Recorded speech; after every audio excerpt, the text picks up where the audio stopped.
Welcome back, guys. Today we're going to dive into one of my absolutely favorite exercises, the walking lunge, and more importantly, things that I see being done with it in the gym that is absolutely unforgivable. So I think in a walking lunge, obviously we're choosing a modality that's going to be inherently less stable, training some stability, function at the hip, whatever we're going to call it. As I'm moving through space, I do not want to be stopping on 2 feet in between legs. But Nick, what about loadability and gather my balance? And okay, maybe just do a stationary lunge, maybe do it on a Smith machine, maybe do a single leg press. There's other options we can do that'll give us more external stability where we can execute higher output because of that. So with the walking lunge, I am accepting voluntarily the trade-off of a lack of stability, also adding in a complexity standpoint in terms of training some of the sensory input, feedback, moving through space, interacting with my environment as I walk through space, right? A lot of exercises that we do, like we're kind of on a machine or on a bench or in the corner, like just moving up and down or around in the same space. With the walking lunge, we're now moving through space. So as I am going from right leg to left leg,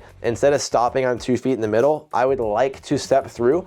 I'm spending more time in that swing phase and I have to actively organize and stabilize myself on that one leg. Now, if maximal hypertrophy or loadability is my goal here, I would still argue that us taking more time to train this hip stability will give us better opportunity to train that expression of hip function of stability and get higher outputs when we're in more internally stabilized environments. So when I do those things like single leg press, stationary lunge on a Smith machine, whatever it is, that's where I can express that better. So I think us taking some time to keep the wheels on the bus metaphorically with the walking lunge can provide us better opportunities to express that elsewhere. So again, don't stop on 2 feet, step through. It's gonna be a lot harder. You're probably gonna see that you suck at it. That's okay. Are there contexts where it's okay not to? Absolutely. But that's how I like to coach it. That's how I like to teach it. That I think has a lot of value that carries over elsewhere. So that's the first thing. Next thing's gonna be, don't take these super wide ass steps side to side.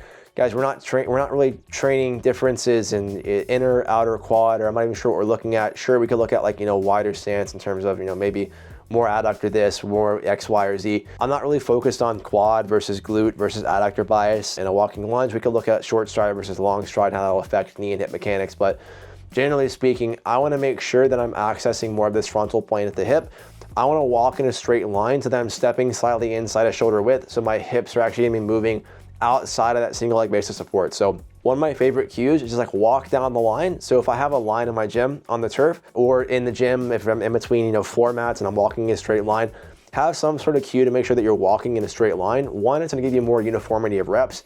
Two, to give you more of a target for stepping towards midline and getting a little bit more range of motion to the frontal plane out of your hip. The last thing is gonna be making sure we're actually driving some hip extension of the back leg. So as we lunge, we're not just dumping over. A walking lunge is a pretty good opportunity to make sure we're actually challenging hip extension. And then when I say that, what we're looking for is in a split stance or unilateral position, my knee is going behind my hip. So think about when we're sprinting, for example, we're pushing back in space. That's gonna be more true hip extension.